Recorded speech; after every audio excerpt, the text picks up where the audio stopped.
What up, everybody? Evan with 800% Elite F&I, 5 minutes in finance. Today, I'm going to recap what's going on in the finance realm in automotive. What are the key topics that we're talking about? What do the rates look like? What are some franchises dealing with? A bunch of new stuff. But we're also going to be touching on what should F&I be auditing? What should they look at? How should they be looking at their goals and their different targets for the next year, for 2025?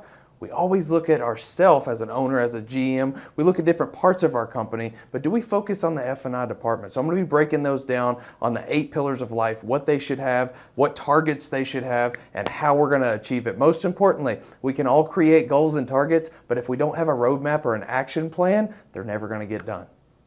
All right, so we're going to start with the automotive news. What's happening in finance around all of automotive? One of the first things that popped out when I was doing some research is Cap One. We all know who Cap One is, massive in the automotive lending industry, and they're massive in all types of industries. But one thing in their automotive industry or their division, they talked about AI fraud, how it's continually evolving, how it's harder and harder to really pick out who's a real customer and who's out to get us. So they're scared, they're worried about it, they're always investing in technology to excel in that area. So if we're not doing that, we're behind the 8 ball. In 2025, we need to have pieces in place to where we're fraud proof. We have AI technology that makes sure that they're actual driver's license, that they're actual people before we send our cars, because we all know that's a bad spot to be in. The second thing in finance news is that Michael Rhodes, the CEO of Ally Financial, which if you don't have Ally, please connect with me. We need to get you Ally. They're reaching out more than ever, trying to be relationship driven with all of the dealership partners that they have. That's massive to hear, because we always talk about we want relationship lenders versus transactional lenders. We want the lenders that actually care about us, care about our business and our customers, and Ally is going above and beyond. They said that they're going to put in over a couple $2 billion into the automotive sector this upcoming year to make sure that the loans,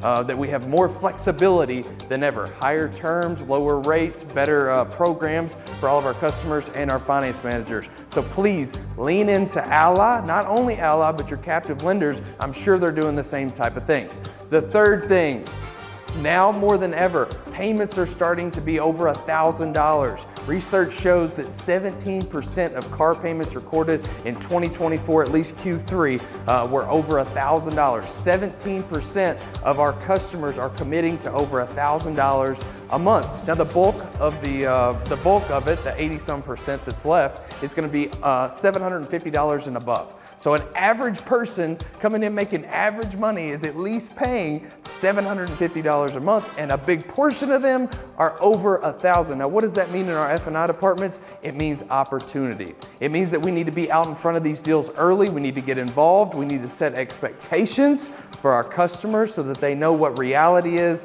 versus what their dream or their fiction is. Now that we know about the news, about the current market relevant things that are going on in finance and other areas in our industry, what do we need to focus on moving forward with our current finance managers? Well, first, I know as GMs and as owners and leaders of the corporation and the dealerships, you're diving into things at the end of the year. You're looking at expenses, you're looking at training, you're looking at all the areas of development through your service department, through your management, through sales, but sometimes we neglect F&I a little bit, whether we want to say it or not. So we need to give more attention to the F&I programs, processes, the procedures, the tools that they have available, and they need to do it as well. So we're going to talk about the 8 pillars. You know about the 8 pillars, but you need to show this to your finance manager if they don't already know about it. The 8 pillars of life, what we believe, how you become 800% is you have to be 100% in each of the 8 pillars. The first one being faith.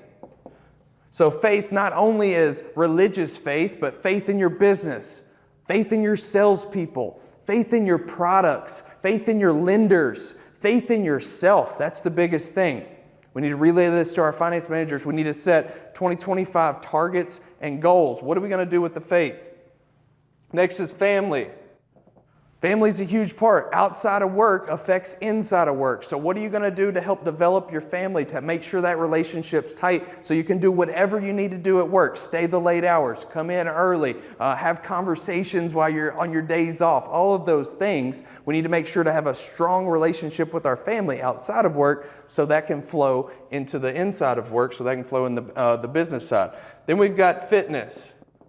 Fitness. So what are we doing with fitness? How are we staying healthy? If we're not healthy, we're not going to be the best version of ourselves.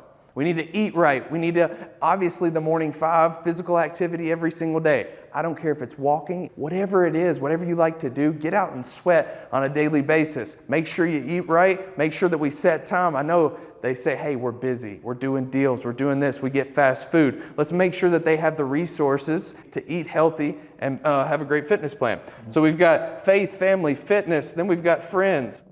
Obviously, friends being the ones that are in the dealership, your sales managers, your GM, your owner, your sales people, all the people in the dealership, but also outside of the dealership. Just like the family, we need to allocate time over the course of the year to make sure to stay in touch with our close friends. Send an encouraging message. We need to make sure to stay tight with those. It affects our work life. Then we've got finances. So finances as personal income, finances for the dealership, finances for our family, finances for everybody that's involved in whatever we're doing in 2025. So what are we doing on our PVR? How are we going to gain more finances for our dealership and for ourselves? Just a couple examples. And then we've got our education. You all know it. You're watching videos, you're doing trainings, you're jumping on the live calls. But how are we holding our finance team accountable? Are we giving them the right tools? Do you have training? Do you have outside mentors or communities that they're able to tap into?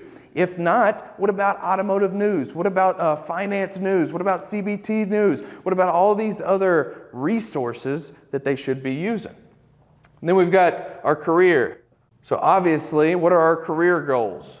What are the goals in the career? What are the PVR? What are the VSE penetrations, the product penetrations? What are all the things about the career? Do we have set up sales training weekly with our finance people, with our sales people? Our finance people don't need to be outside the bubble. They need to be more inside now than ever. They're the closers. They're the people you trust with your money. Make sure they're training and motivating and leading the people below them. The next one's going to be our mental health. Now, I'll tell you with experience, mental health is hard in the finance office. And if you've been in finance, you know. If you've talked to finance, you probably know. They've got a lot going on. Sometimes they just need a pat on the back, shake their hand, tell them that they did a good job, whatever it might be. Not saying that our standards aren't high, but we do need to show appreciation so that their mental health is there, so that they perform better than anybody else. If you see them sitting with a couple salespeople just talking about life, don't get upset, man. I promise you, this will affect the whole career. This will affect that path line. So 8 pillars.